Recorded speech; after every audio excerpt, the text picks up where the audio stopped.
Baik. Assalamualaikum warahmatullahi wabarakatuh. Selamat siang Bapak Ibu semua. Yang saya hormati Ibu Titin selaku Kepala SMA Negeri 73 Jakarta. Ada Pak Ican, Pak Romi, Pak Andi selaku wakil bidangnya masing-masing, dan Bapak Ibu guru hebat semua. Mungkin Bapak Ibu guru yang baru bergabung di keluarga besar 73, saya mau perkenalkan diri kembali. Perkenalkan Bapak Ibu, nama saya Pak Adi Asnobi, biasa dipanggil Pak Awi. Kebetulan saya mengajar fisika di kelas 11 dan kelas 12 mengajar PKW di Kota Prakarya.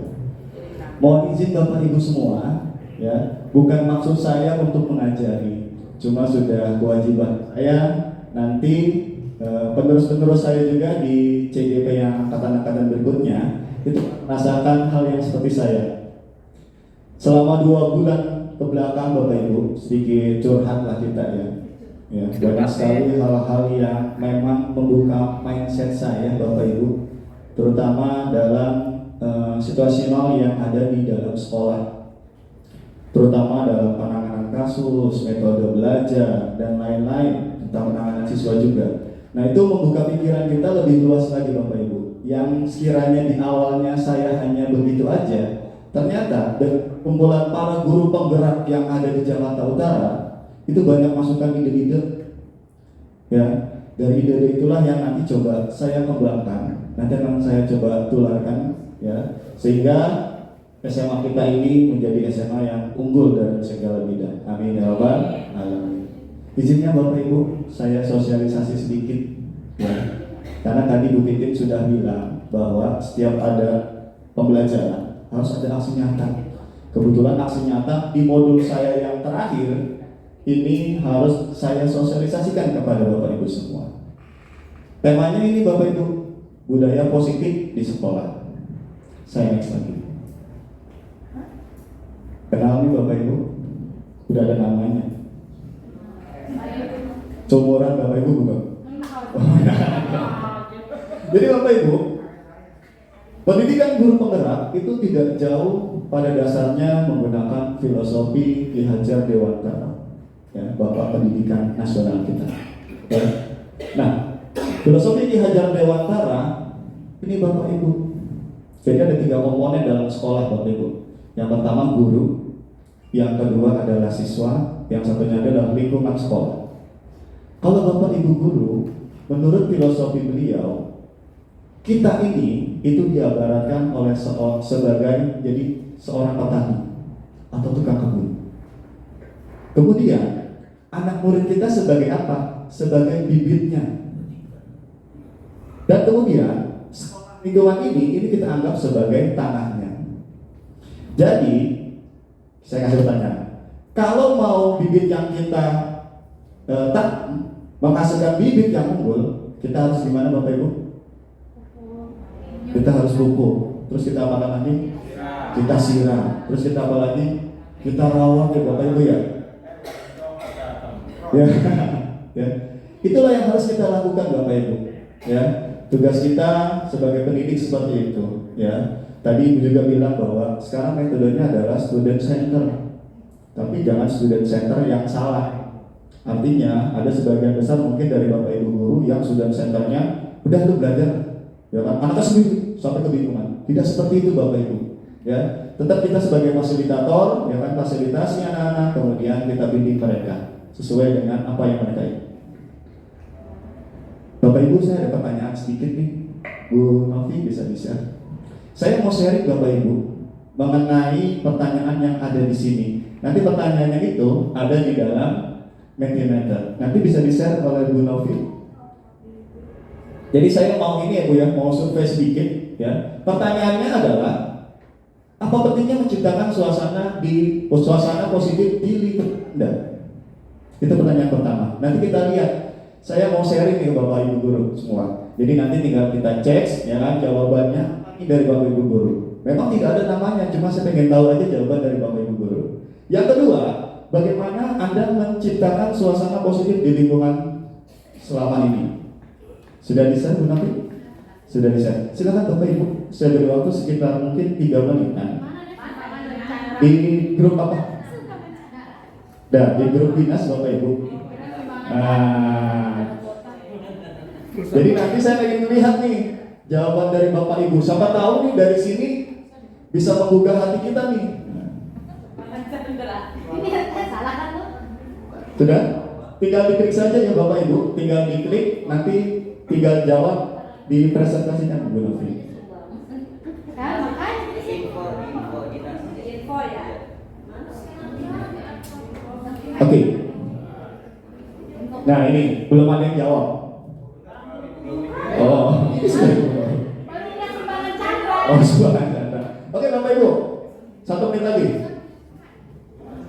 Biar kita melihat apa jawaban dari Bapak Ibu semua.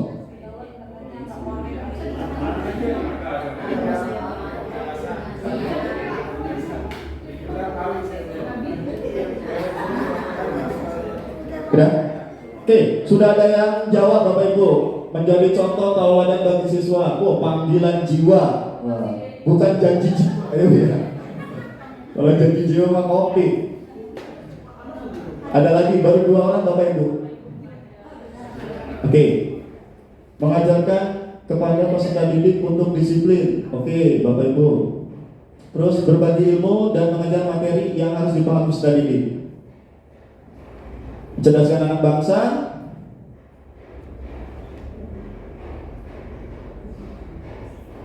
Oke, ini motivasi ya. Jadi jawab yang pertanyaannya bukan yang ini Bu Novi.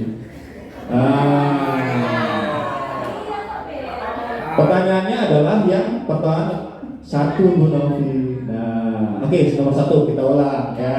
Kayaknya grogi. Oke, maaf Bu.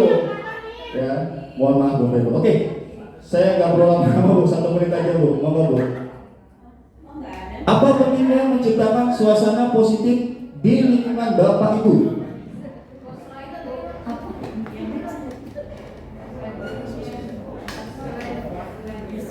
Oke, ada yang jawab sangat penting lingkungan yang positif ibarat tanah yang subur. Wah, main tanah lagi nih sekarang ya.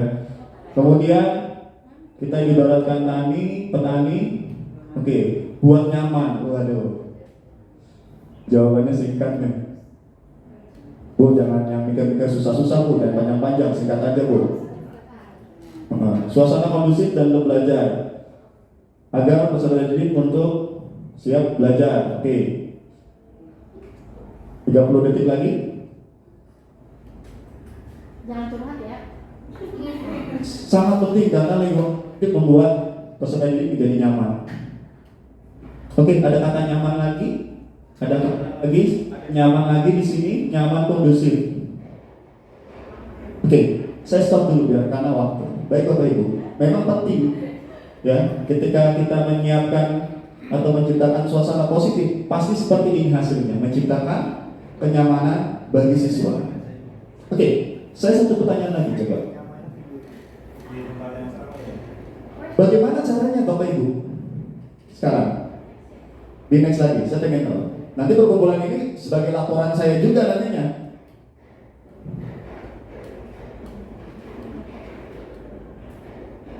Bagaimana Anda atau Bapak Ibu ya dapat menciptakan suasana positif di lingkungan Ibu berada?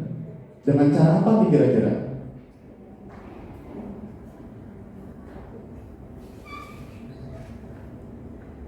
Kesepakatan kelas, oke. Adanya komunikasi arah, oke.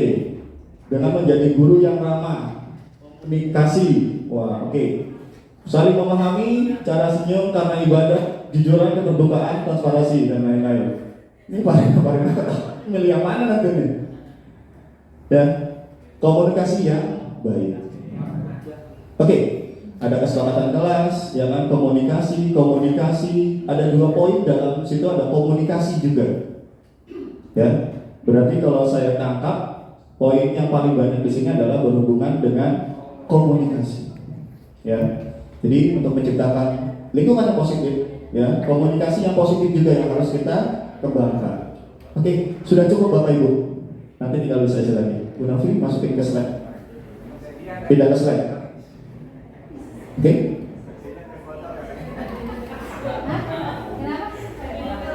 Jajan saya botol. Ini tidak ada yang salah, tidak ada yang benar ya Bapak Ibu ya. Ya benar. Oke Bapak Ibu, kita langsung masuk ke materi. Terima kasih sudah memberikan beberapa pendapat kepada saya sebagai bahan saya nanti laporan. Ya. Ya, sekarang kita lihat adalah ini yang nanti kita akan pelajari mengenai disiplin positif. Bapak Ibu. Ya, disiplin. Wah, salah ketik saya, nggak apa-apa. Maaf. Bapak Ibu, ini kata-katanya berat. Ini diambil dari kutipan Ki Hajar Dewantara. Ya, di mana ada kemerdekaan, disitulah ada harus disiplin yang kuat. Disiplin itu bersifat self discipline. Bahasanya benar Ibu? Ya, ya, yes. Thank you. Tetapi sama saja jikalau self disiplinnya kurang, maka penguasa yang harus mendisiplinkan kita. Jadi ada kata lagi di situ berhubungan dengan self disiplin. Jadi disiplin diri kita masing-masing. Pertanyaannya adalah kita renung, sudah disiplinkah kita? Nama diri dulu dong. Sudah disiplinkah kita Bapak Ibu? Ada yang sudah, ada yang setengah-setengah. Oke. Ya, jadi Bapak Ibu, ya. Kutipan yang paling penting dalam Ki Hajar Dewantara adalah self disiplin kita. Ya, terutama pada yang kita sebagai guru, ya kan, yang biasanya di buku dan di tiru. Nah ini harus kita tegakkan disiplin kita dulu nih. Ya, kita sudah disiplinkan sebelum disiplinkan orang lain seperti itu. Oke, ternyata ya Ki Hajar Dewantara yang zaman dulu Bapak Ibu itu sepaham dengan dari Giani Gosen. Dalam bukunya ini di tahun 2001 ya, ternyata ya, penulis ini juga sama bahwa disiplin itu penting ya, karena kenapa? Di sini bisa kita lihat arti lain dari disiplin. Artinya disiplin itu ya berasal dari kata disiplin yang artinya murid. Kemudian ya, kalau dia mau jadi seorang murid, dia harus paham betul mengenai ajaran yang ingin dia ambil, sehingga terbentuklah yang namanya motivasi dalam diri kita masing-masing, atau yang disebut dengan motivasi intrinsik, bukan motivasi dari luar. Gampang apa susah Bu membentuk karakter atau motivasi diri dalam siswa? Susah ya Bapak Ibu ya. Itu pelajaran kita semua Bapak Ibu ya, sebagai guru. Intinya Bapak Ibu, pengertian disiplin kedua pakar ini kalau saya simpulkan itu adalah sebagai bentuk kontrol diri. Ya, kontrol diri dalam apa? Dalam mencapai tujuan yang mulia. Tujuan yang mulia ini bisa diartikan sebagai nilai-nilai kebajikan yang universal. Tahu arti nilai-nilai kebajikan nggak Bapak Ibu? Bapak Ibu, nilai kebajikan. Ya, contoh misalkan sebagai penolong, ya, itu kan nilai salah satu nilai kebajikan. Nah, nilai-nilai kebajikan ini nanti akan kita bahas. Kita lanjutkan Bapak Ibu untuk nilai-nilai kebajikan yang universal.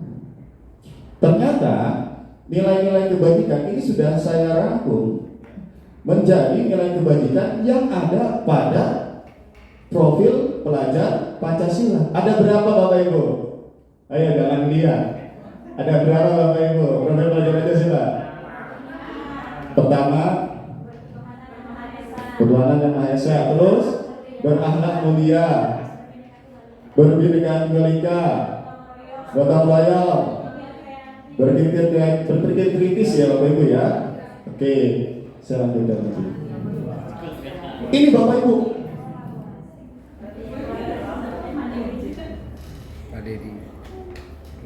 ada beberapa poin yang termasuk ke dalam nilai-nilai kebajikan. Itu terangkum benar-benar di dalam pendidikan kita yang saat ini kita lakukan, yaitu masuk ke dalam profil pelajar Pancasila. Ada beberapa poin di situ, ada 6. Yang pertama, beriman, bertakwa kepada Tuhan Yang Maha Esa dan berakhlak mulia. Ya. Kemudian ada mandiri, berpikir kritis, berkebijakan global, gotong royong, dan kreatif.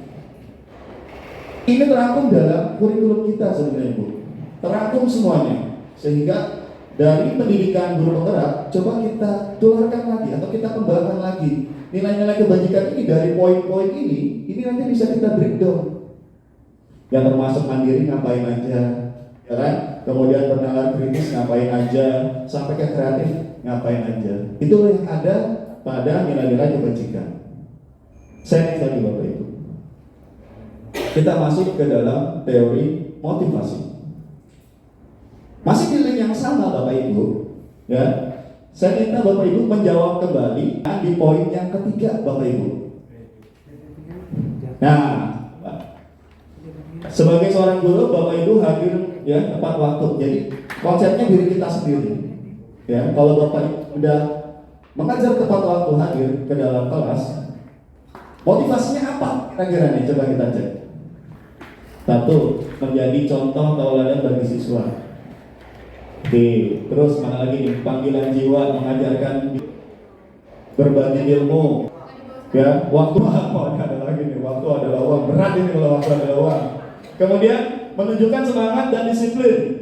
Ingin menyampaikan pesan sesuatu. Pesan sesuatu, ada sesuatu. Ya.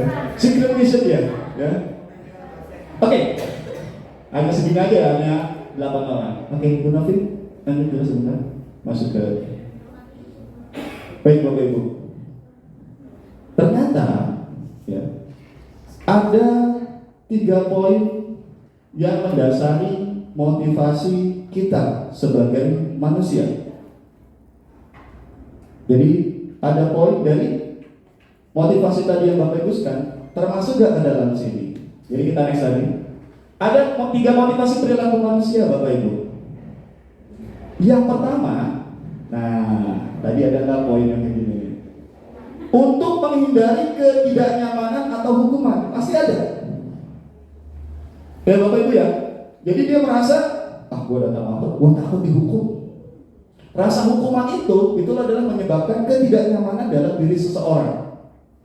Ya, ini berpengaruh pada fisik mereka nantinya dan fisiologi mereka. Ya, ini adalah poin yang pertama. Jadi tadi saya belum melihat, ya kan, karena ada aturannya. Alhamdulillah nggak ada, ya kan ya.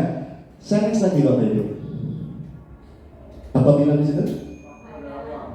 Untuk mendapatkan imbalan atau penghargaan dari orang lain.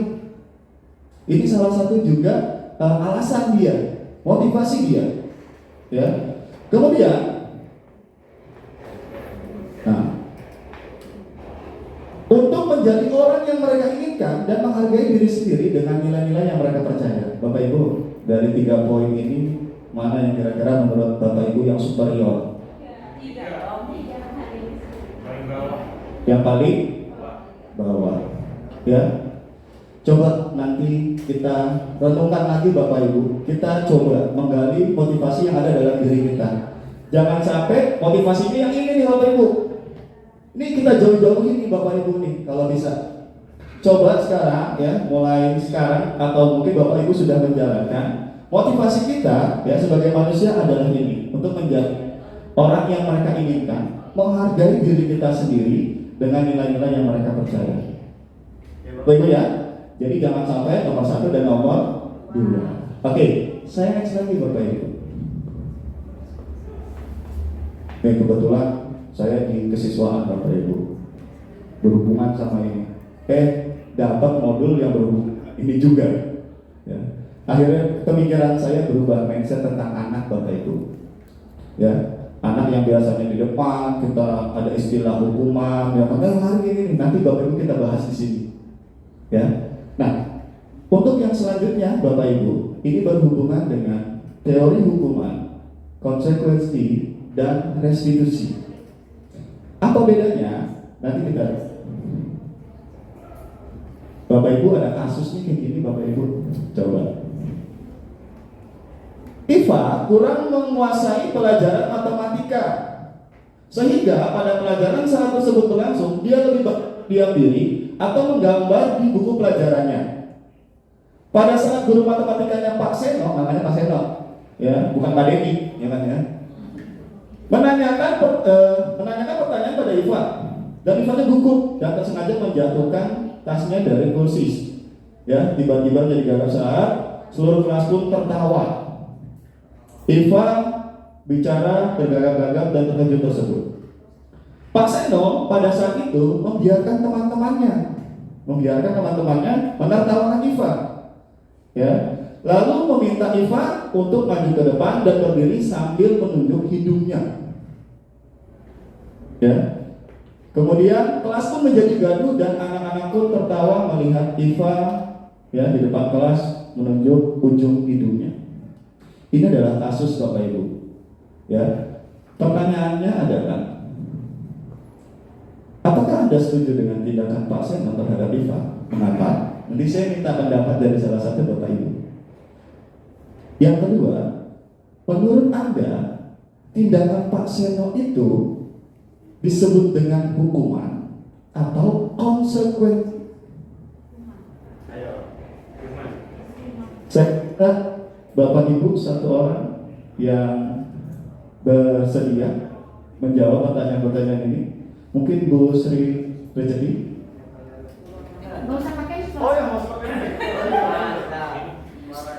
Menurut saya itu tindakan pasien itu tidak baik ya, karena menyebabkan Iva ini karena secara psikolog dia pasti secara psikologis ya, maaf matematika itu saya sebenarnya ini. Pinteran nih.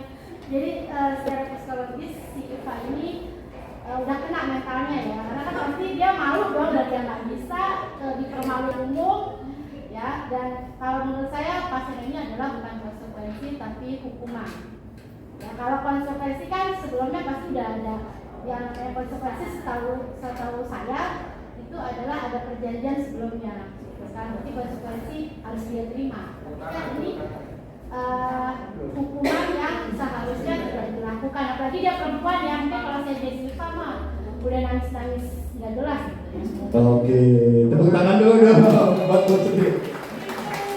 Jadi intinya Bu Sri pas satu rumpun ini setuju nggak kalau kayak begini? Tidak setuju, ya. Dan jenisnya ini tadi hukuman. Tadi sudah jelas ya, keren sekali Bu yang Bu Sri Rezeki. Baik Bapak Ibu, ada berbeda pendapat dari Bapak Ibu guru? Mungkin kalau dari pelakuan tidak, mungkin nggak ada yang setuju ya kayak begitu ya Bapak Ibu ya. Cuma ini jenisnya apa Bapak Ibu? Kalau menurut yang lainnya? Pembulian. Ada lagi Bapak Ibu? Perundungan. Ya. Oke. Sepatu 39. Baik Bapak Ibu. Ternyata dalam kasus ini kita sudah bisa membaca dari kasus yang ada cerita seperti ini. Ya. Itulah nanti yang kita bisa membedakan antara hukuman dan konsekuensi. Sekarang kita cek Bapak Ibu. Apa sih perbedaannya ya dari hukuman, ya, konsekuensi dan restitusi? Ya Bapak Ibu. Nah, ini tadi. Kalau hukuman Bapak Ibu, ini sifatnya tidak terencana, artinya dadakan. Ya. Jadi hukuman ini bersifat hanya gurunya saja yang mau. Ya, anaknya tidak diinfokan sebelumnya. Kemudian dalam hukuman ini biasanya nanti bertindak secara verbal ataupun fisik. Ya, inilah yang sangat tidak berkenan dalam konsep pendidikan sekarang, yang pendidikan ramah anak. Ya, jadi mudah-mudahan kita tidak usah memberikan kembali, karena hukuman ini sangat tidak relevan. Ya Bapak Ibu ya, jadi hukuman itu bersifat tidak terencana atau tiba-tiba. Oke, nah sekarang kita cek lagi Bapak Ibu, berhubungan dengan konsekuensi. Nah, perbedaannya sekarang Bapak Ibu. Kalau konsekuensi sudah disepakati bersama. Jadi kesepakatan, besok kenapa kamu kalau misalkan kayak begini gimana? Ya, kalau bisa kesepakatannya itu diberikan kepada anak. Ya, si anak langsungnya harus menentukan konsekuensi apa bagi si anak jika melakukan pelanggaran. Ya Bapak Ibu ya. Terus yang terakhir ini yang agak sedikit baru Bapak Ibu. Mungkin Bapak Ibu baru dengar ya. Ada istilah restitusi. Saya juga baru dengar kemarin pas pendidikan. Oke. Restitusi ternyata adalah proses kondisi si anak itu dapat ibaratnya tahu loh salahnya dia apa, sehingga si anak dapat memperbaiki kesalahan itu secara sendiri. Nah, ini perbedaannya, restitusi. Ya. Nah, sekarang dari Bapak Ibu, kira-kira dari 3 poin ini yang sekiranya baik untuk anak itu yang mana? Restitusi. Jadi ini ada bahasa baru, restitusi. Nanti kita akan bahas lagi mengenai restitusi itu sendiri. Ya, jadi hukuman, mudah-mudahan saya tidak akan memberikan hukuman kembali. Itu tamparan buat saya sebenarnya. Ketika saya di bagian kesiswaan yang berhubungan dengan tata tertib, ya, jadi saya sering memberikan hukuman kepada anak tanpa ada kesepakatan. Ya, jadi maunya saya bermaksud memang baik supaya anak itu kapok, cuma ujung-ujungnya nggak bisa seperti itu. Saya next lagi Bapak Ibu. Bapak Ibu, siapa yang sering memberikan penghargaan kepada anak? Ya, reward dalam bentuk apapun. Tenang. Oke, ya. Pujian boleh. Oke. Baik. Kalau lagi belajar, saya suka berikan poin. Ketika ada anak maju, hai bisa, saya berikan poin. Artinya poin itu bisa mereka tambahkan kepada nilai yang jelek. Ternyata ada sisi negatif Bapak Ibu. Ketika anak diberikan penghargaan, ya, ternyata mereka malah dihukum sendiri dengan penghargaan itu. Ya.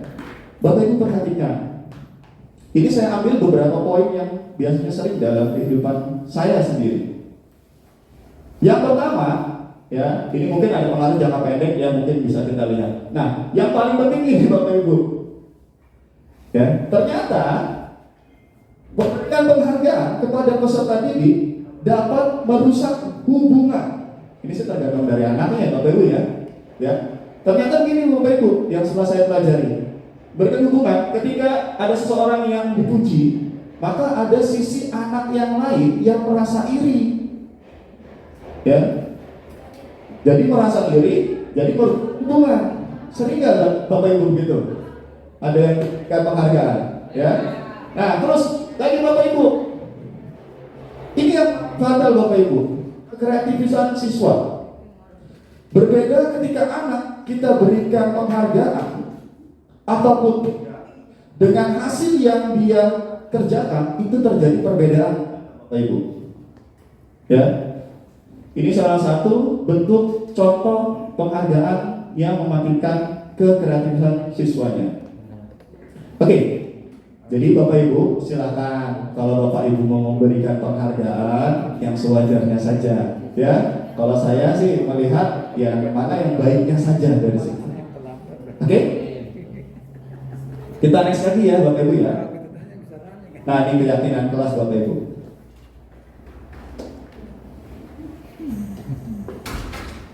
Bapak Ibu sekalian, sekolah memang punya tata tertib Bapak Ibu. Itu secara umum. Alangkah baiknya dari Bapak Ibu semua, coba deh buat ini. Apa sih itu keyakinan keras? Kenapa tidak peraturan? Ya, jadi bahasanya diganti Bapak Ibu. Kesepakatan kelas ataupun keyakinan kelas ini salah satu poin kita sebenarnya. Ya, jadi ada perbedaannya. Contoh gini Bapak Ibu, saya pernah melaksanakan keyakinan kelas atau kesepakatan kelas ya pada saat anak presentasi. Modelnya sederhana Bapak Ibu. Jadi yang namanya kayak kesepakatan kelas, sebelum presentasi kita tanya balik ke siswa. Misalkan selama ada teman kamu yang presentasi, apa yang akan kamu lakukan? Saya tanyakan seperti itu. Saya lempar dulu kepada anak-anak. Terus saya tulis 1 apa, 2 apa, sampai terkumpul beberapa poin. Baru kita buat kesepakatan. Ayo poin 1 setuju, poin 2 setuju. Alhamdulillah, selama presentasi yang sifatnya kecil itu bisa terlaksana dengan baik. Si anak yang biasanya main handphone ada bilang Pak, boleh main handphone, kita tulis. Ya, selama presentasi apa terjadi? Saya perhatikan Bapak Ibu. Ternyata dalam kesepakatan kelas yang kecil saja itu bisa menyebarkan keyakinan kepada anak-anak tentang yang ibaratnya aturan yang mereka buat sendiri. Saya ngalamin Bapak Ibu, saya gini malah. Ketika mereka ada yang presentasi, saya duduk di belakang, atau saya diemin, saya ibaratnya ngintip-ngintip. Dan mereka melaksanakan presentasi dengan baik. Karena apa? Karena keyakinan kelas ini Bapak Ibu. Nah, keyakinan kelas bersifat abstrak, ya, lebih konkret dan lebih rinci. Keyakinan kelas senantiasa dibuat dalam bentuk kata-kata yang positif Bapak Ibu. Ya, gunakanlah nanti membuat dengan kata-kata yang positif. Kemudian tidak terlalu banyak, ya kan? Dan sehingga mampu. Jadi nggak usah banyak-banyak Bapak Ibu, hanya poin-pointernya aja. Ya.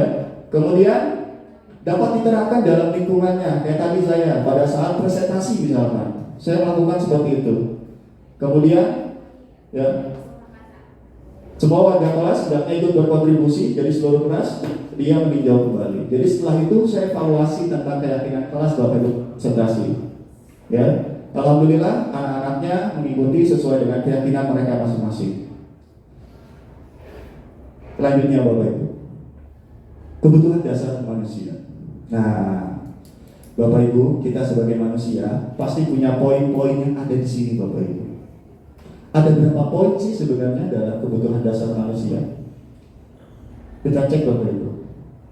Ternyata ada 5 poin, ya, kebutuhan dasar kita Bapak Ibu. Yang pertama, bertahan hidup sudah pasti. Ya. Kemudian kasih sayang dan rasa diterima, kebebasan, kesenangan, penguasaan, ya. Ya itu tadi. Jadi ada 5 poin. Nah, sekarang kita bahas satu-satu Bapak Ibu dari 5 poin tersebut. Nah, apa sih kebutuhan yang ibaratnya untuk bertahan hidup? Ternyata Bapak Ibu, untuk bertahan hidup, ya, pasti harus misalkan gini, ada rumah, ya, kesehatan, makanan, ya. Kalau istilahnya apa tuh? Kandang, pangan, pakan. Satu lagi tuh paling pojok apa tuh? Biologis, reproduksi. Kalau nggak reproduksi Bapak Ibu, ya, ras manusia ini bisa punah Bapak Ibu. Wah, Bu Aisyah ketawa-tawa aja tuh ya kan, anaknya banyak Bu Aisyah. Kayaknya mau nambah lagi nanti Bu Aisyah. Ya. Amin. Gitu Bapak Ibu. Nih, jadi ini kebutuhan Bapak Ibu semua. Pasti Bapak Ibu punya hasil biologis juga kan? Insya Allah Bapak Ibu. Oke, lanjut Bapak Ibu. Kasih sayang Bapak Ibu, ya, dan rasa diterima. Pasti Bapak Ibu, ya kan? Bapak Ibu pasti cinta atau sayang sama seseorang. Selain itu Bapak Ibu pasti Bapak Ibu juga pengen punya rasa diterima kan? Bisa dalam suatu kelompok kecil ataupun kelompok besar. Bapak Ibu, ya, bukan curhat. Ini yang ada di sini, ya. Bu Sri jangan terlalu terus terang. Lanjut Bapak Ibu semua. Baik Bapak Ibu, lanjut.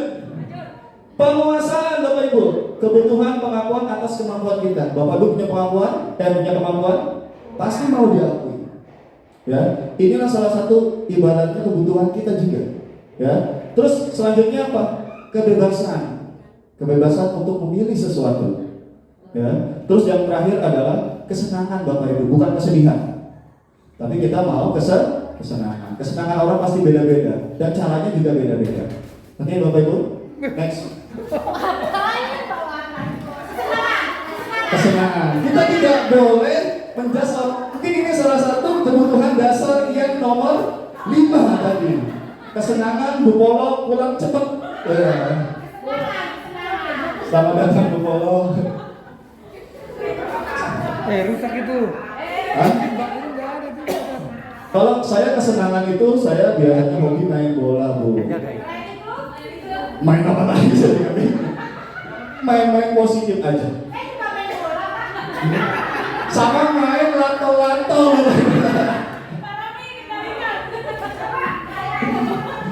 Jangan, datang ke sini. Ya.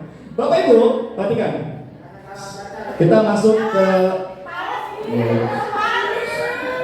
Baik Bapak Ibu. Perhatikan. Disiplin. Disiplin, disiplin. Benar, bagus. Kan belum ada kesepakatan. Berarti kan Bapak Ibu. Ayo, Bapak Ibu disiplin. Ya. Awas, cara baca. Oke. 5 posisi kontrol. Ya. Jadi maksudnya apa? Nah, Bapak Ibu, pasti Bapak Ibu ya pernah mengalami yang namanya ketemu dengan anak yang bermasalah. Bukan pernah Pak, tiap hari. Saya juga tiap hari Pak ketemu, ya kan ya? Pasti Bapak Ibu, ya kan, nggak tahu nih di posisi mana Bapak Ibu ketika menangani suatu permasalahan pada anak.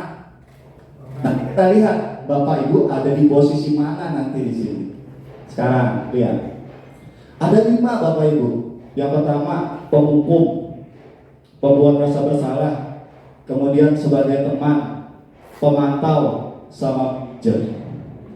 Nanti kita cek perbedaannya seperti apa Bapak Ibu melalui video berikut ini. Kita cek. Ini posisi penghukum dulu Bapak Ibu, tontonin Bapak Ibu ya. Oke, klik play. Mami juga kan sama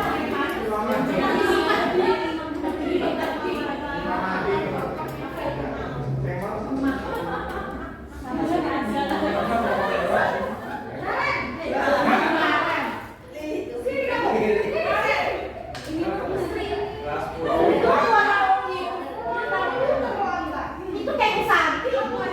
Oh berarti ini Bu Novi, cocok Bu Novi kan?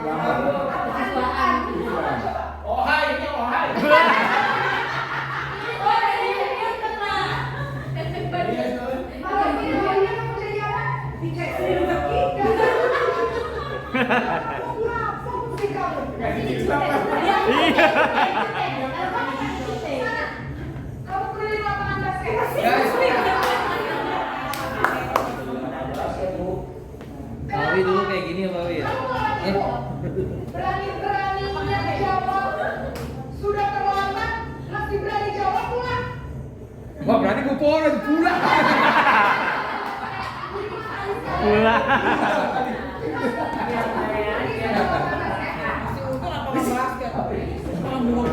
Nggak ada lagi zamannya seperti itu sekarang. Yang ada senang disuruh lapangan basket. Tiap kali main basket. Cik, sudah ada Bapak Ibu.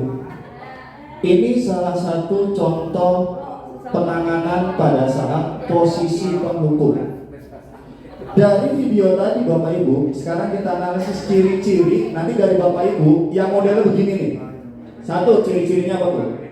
Berbicara dengan nada tinggi, menunjuk-nunjuk, kemudian bercak tinggal, terus membentak, dan sering melakukan verbal atau fisik, hubungan verbal atau fisik. Ya.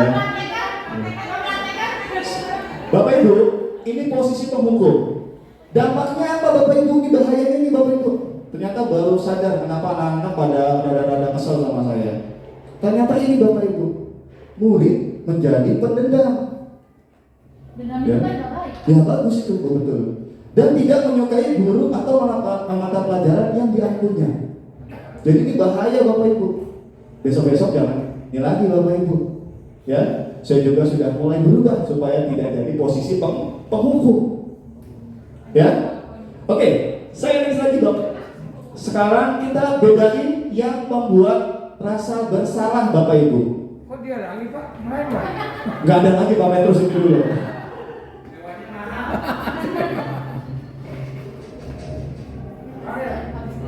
Saya banget jadi dia yang ngomelin dulu. Lagi nih. Duduin lagi.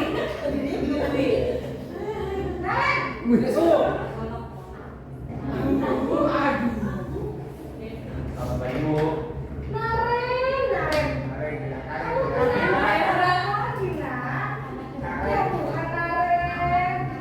Kamu senang ya ibu susah ya? Kalau kamu terlambat lagi, nanti ibu yang berkorban kepala sekolah ya. Disangka ibu tidak bisa membina kamu. Duh, gimana ini? Bahasa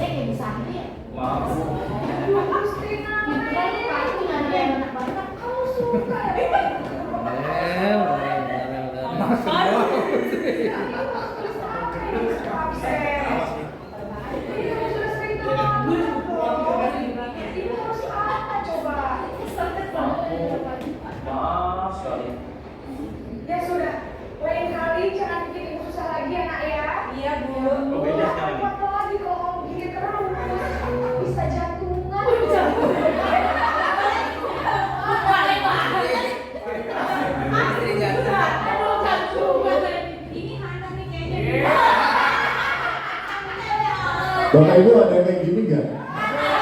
Hah? Kalau membuat rasa bersalah, ciri-cirinya Bapak Ibu tadi. Nah, tuh. Suaranya cenderung melembut. Ya. Tetap tenang, namun kata-katanya menyalahkan murid, tapi ada poinnya. Ya, Bu ya. Terus guru akan menyatakan hal-hal yang merasa ya kesalahan pada murid itu supaya murid itu menderita. Ya. Tadi kan ada kata nanti saya diomelin kepala sekolah lu Bapak Ibu ya. Betul kan ya? Jantungan. Ternyata ini berdampak Bapak Ibu. Dampaknya seperti apa Bapak Ibu? Nah, pertama membuat murid merasa bersalah dan membentuk yang istilahnya identitas gagal. Wah, Raja udah gagal dong. Ternyata gitu Bapak Ibu nih yang saya pelajari nih. Hah? Nggak pede. Nah, terus rendah diri dan menarik diri dari lingkungan. Ketika merasa bersalah terus dan tertumpuk, akhirnya menarik diri dari lingkungannya. Ini bahaya juga Bapak Raja Ibu. terlalu pede. Ya. Oke. Ini Bapak Ibu biar cepat. Sekarang posisi teman nih Bapak Ibu nih. Oke, lihat kita lihat posisi teman Bapak Ibu. Bapak Ibu yang mana nantinya? Apa sih?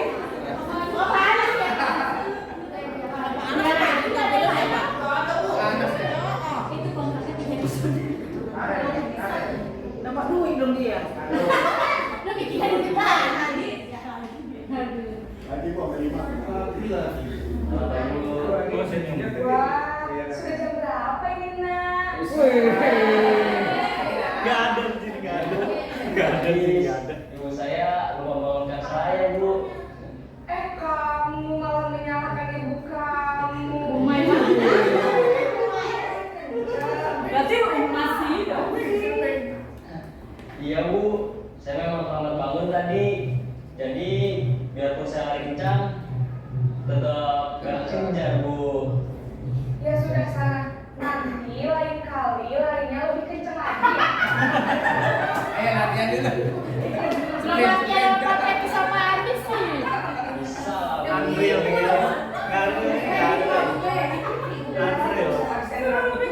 Kamu ini ada saja. Ini mah bukan numpang kan.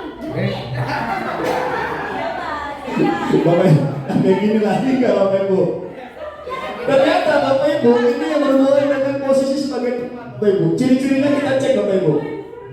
Suara gurunya masih sama, ya, lembut, ramah, cenderung bersenda gurau yang sering bercanda, ya. Ini yang sering bercanda sama anak-anak yang sering bermasalah. Ini posisinya berarti sebagai teman.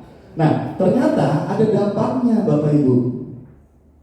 Murid akan bergantung pada satu orang saja, ya. Kemudian, ya, karena sering diingetin, maka dia tidak punya sifat mandiri, ya. Dia tidak bisa dapat berpikir untuk dirinya sendiri. Ini dampaknya Bapak Ibu kalau kita berada di posisi teman Bapak Ibu. Oke. Sekarang lagi Bapak Ibu, masih ada 2 video lagi nanti bisa kita analisis. Posisi pemantau. Jalan. Iya.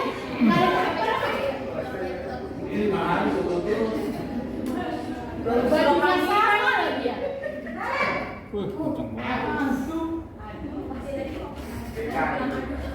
Selamat pagi, Bu. Naren, apa peraturan sekolah kita tentang jam berapa kita harus masuk sekolah, nak? Kita harus menuju, Bu. Iya betul, sekarang sudah jam 7.20. Naren sudah tahu konsekuensinya jika terlambat hadir. Paham, Bu. Saya harus tinggal kelas pas jam istirahat selama 20 menit. Iya benar, konsekuensinya demikian. Jadi nanti jam 9.30 pas istirahat, kamu harus tinggal di kelas, kerjakan tugas tambahan untuk ketertinggalan kamu, ya? Baik, Bu. Bukan tulis di kertas ya? Saya terlambat tidak mau terlambat.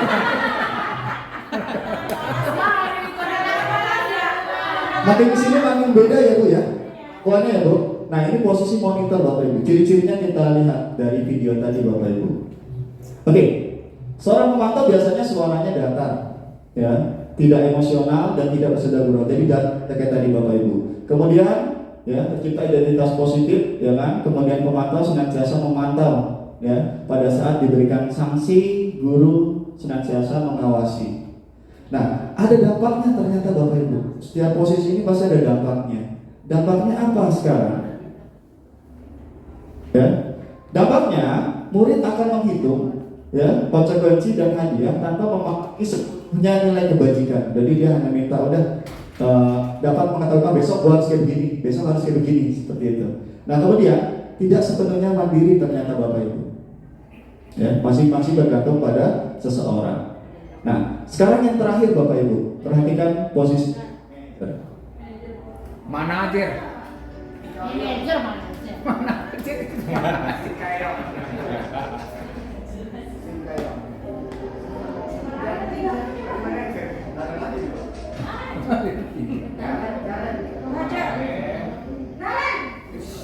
Awalnya sama.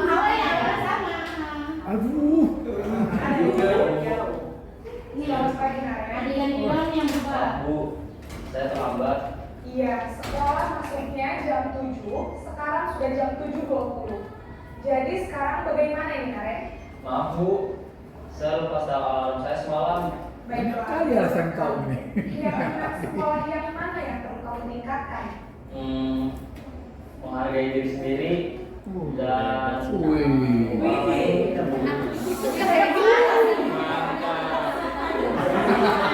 Mana ada kayak gini?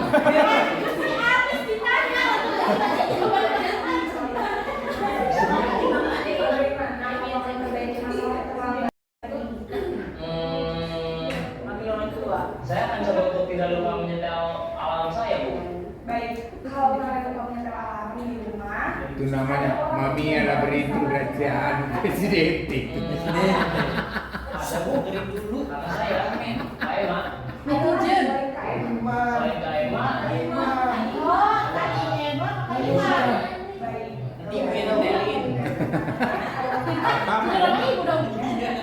Besok alarm saya rusak Bu. setelah pulang sekolah akan segera saya lakukan. Baik, jadi Naren akan setel alarm untuk bangun besok pagi. Kalau yang terlalu sakit bisa. Ada lagi ya? Gimana kalau kita simulasi? Ada terlambat bangun lagi. Tidak ada Bu. Baik, Naren. Terima kasih sudah Simulasi. Sekarang Kalau pas satu masih jadinya tak datar ya. Bu Ais, Bu Ais. kita percepat Bapak Ibu. Ini adalah posisi manajer Bapak Ibu. Ya, dari tadi mungkin siswanya ini pintar tadi ya, bisa menjawab apa yang ibu gurunya pertanyakan. Ada sebagian siswa kita kayak begini Bapak Ibu. Nah, perhatikan Bapak Ibu ciri-cirinya. Suara manajer tidak emosional hampir sama kayak tadi. Ya, yang paling penting adalah dia menanyakan pertanyaan-pertanyaan yang bermakna dan membuka pikiran kepada murid. Artinya tadi proses restitusi sebenarnya Bapak Ibu.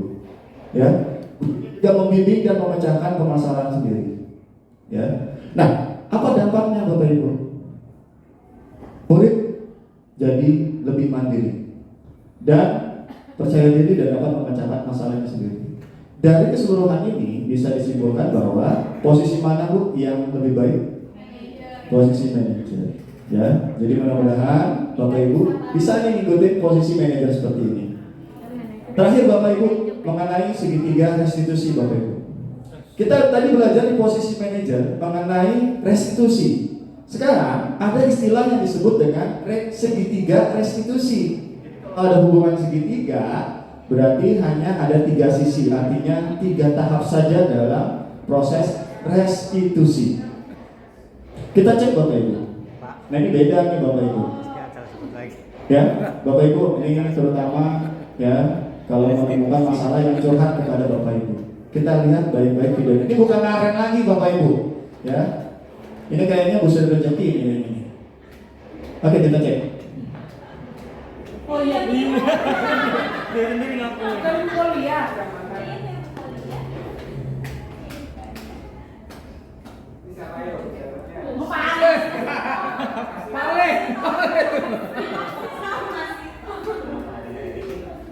Kesel Pak, kesel banget. Masa aku dikatain uang kita Pak?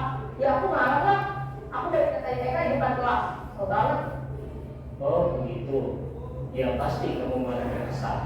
Bapak juga akan marah apabila ada yang menyuruh Bapak. Yang Bapak kenapa diguruin? Tersangka Ya, ya? pada saat itu Ya saya cuma tanya Pak, banget. Saya bisa tetap dia di teman lagi. oh begitu.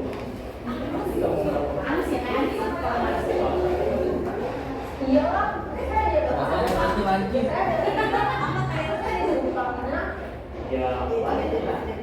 Untung nggak dipegang-pegang kepalanya. Tanah Jangan gitu. Iya Pak. Itu saya harus sabar. Dia saya Stimulasi COD. terus kalau saya masih Ya pasti ya. Tapi kamu memilih untuk tetap bertahan dan bersabar. Kamu memilih untuk tidak berbuat lebih parah lagi. Nah, sekarang coba kita lihat lagi tindakan kamu yang mintakan KPK di kelas. aku banget Bapak. Tindakan kamu itu kira-kira sesuai dengan keyakinan atau itu kamu tidak? capek Pak jadi pemarah. Jadi Malah muridnya yang sesuai dengan keinginan kamu. bapaknya kurang Ya, ekspresi. saya Kurang baca teks. Kalau si muridnya bagus ini. Bukan artis Pak. Ya. Bebannya. Kamu meyakini tidak? Menghargai orang lain itu penting buat kamu. yakin lah Pak. Iya, setuju.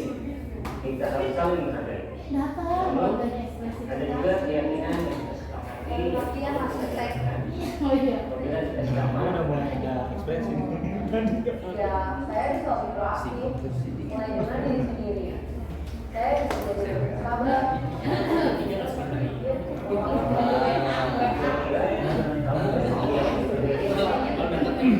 Pak.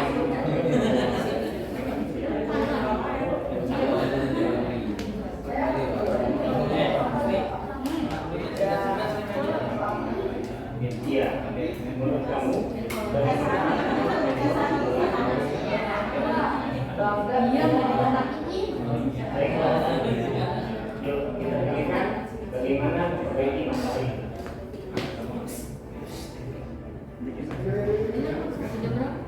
Baiklah, ada 3 tahap dalam proses restitusi yang disebut dengan segitiga restitusi, Bapak Ibu.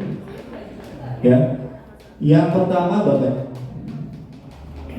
Ya, jadi di situ ada validasi tindakan yang salah, ya, menstabilkan identitas, dan yang terakhir menanyakan keyakinan.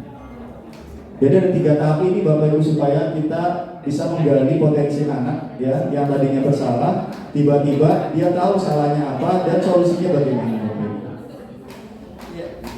Baik, Bapak Ibu, ini menstabilkan identitas dari video tadi, Bapak Ibu, ya. Jadi dari video tadi, konsep menstabilkan identitas adalah mengubah pola pikir anak yang tadinya jadi diri yang gagal, itu kita kuatkan, Bapak Ibu. Jangan sampai keterusan, Bapak Ibu. Ya, ciri-cirinya tadi ini, Bapak Ibu, ada kata-kata ini sebenarnya. Berbuat salah itu tidak apa-apa, gitu, ya kan? Karena tidak ada manusia yang sempurna. Terus ada apa lagi? Saya juga pernah melakukan kesalahan seperti itu. Jadi setiap orang punya kesalahan, Bapak Ibu. Kita menguatkan, ya, identitas mereka yang tadinya salah, kita kuatkan karena kita juga pernah salah. Jadi seperti itu dia merasa, oh iya ya, semua manusia bisa salah di situ. Nah, setelah menstabilkan identitas, Bapak Ibu, kita lanjut nih, Bapak Ibu, memvalidasi tindakan yang salah. Apa nih tindakan, ibaratnya yang kesalahan dia apa? Nah, sekarang kita cek. Ya, mau tugas dasar. Nah, kita fokus ke kata-kata ini, Bapak Ibu. Padahal kamu bisa melakukan hal ini yang lebih buruk lagi, ya. Pasti kamu punya alasan. Digali kata-kata itu, Bapak Ibu, coba. Alasannya apa kamu? Jadi memvalidasinya seperti itu. Kenapa kamu melakukan kesalahan seperti itu? Ya. Kemudian kamu patut bangga pada diri sendiri karena kamu telah melindungi kepentingan buat dirinya sendiri. Ya, ini adalah validasi tindakan yang salah. Tetap kita harus hargai kesalahan dari si anaknya terlebih dahulu. Nah, selanjutnya Bapak Ibu yang terakhir, Setelah kita mencarikan alasannya apa, baru dari sini kita menanyakan keyakinan atau memberikan solusi. Solusinya dari siswanya sendiri, Bapak Ibu, bukan dari kita dulu, tapi si anaknya dulu. Sekarang kita cari. Nah, sekarang ya di sini ada kata-katanya adalah apakah kita percaya sebagai, nah ini, terus apakah nilai-nilai yang kita sepakati tadi, ya, yang terkandung tadi, apakah bayangan kita tentang kelas yang ideal? Jadi Ibu, Bapak Ibu menggali, ya, keyakinan-keyakinan atas perbuatan-perbuatan mereka supaya mereka berpikir ke depannya tidak lagi melakukan hal yang sama. Seperti itu Bapak Ibu. Nah, 3 restitusi inilah yang coba saya terangkan kembali Bapak Ibu ketika menemukan permasalahan kasus pada si anak secara individu ataupun secara berkelompok. Lebih enak itu adalah secara berkelompok. Secara individu langsung. Kita menarik anak tersebut, ya kan, kalau posisinya banyak, memang agak sedikit lama. Ya. Ini kata-kata terakhir dari saya, bukan kata-kata terakhir ya, buat terakhir dari saya. Guru yang terbaik adalah guru yang terkenal, ya, telah mencari, ya, agar muridnya dapat mengerti dalam segala hal Bapak Ibu. Ya, semoga apa yang saya sampaikan hari ini bisa bermanfaat untuk Bapak Ibu semua. Mohon maaf ya Bapak Ibu, bermaksud untuk menggurui. Terima kasih atas perhatiannya. Assalamualaikum warahmatullahi wabarakatuh.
Nabi kita Muhammad Sallallahu Alaihi Wasallam beserta keluarga sahabatnya yang telah mengantarkan kita sekalian